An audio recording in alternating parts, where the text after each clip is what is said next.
একদিন আহনাফ তার মাকে বলে যে সে বাগানে ঘুরতে যাচ্ছে আর তার জন্য যেন মজার মজার খাবার রান্না করে রাখে।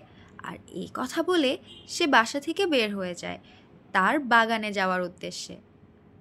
পথে সে ভাবতে থাকে যে তার মা তার জন্য কি মজার খাবার রান্না করবে।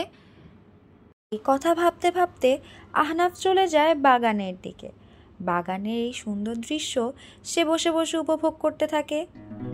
ঠিক এমন সময় এক ইউনিকর্ন কোথা থেকে যেন তার সামনে হেঁটে চলে আসছে। আহনাফ তা দেখে খুবই অবাক হয়। সে একটু ভয়ও পায় যে এটা কি তার ক্ষতি করবে নাকি তার বন্ধু হবে। তখন ইউনিকর্ন তাকে বলে যে সে মানুষের বন্ধু আর সে আহনাফেরও বন্ধু হতে চায়। এটা শুনে আহনাফেরও খুব ভালো লাগে।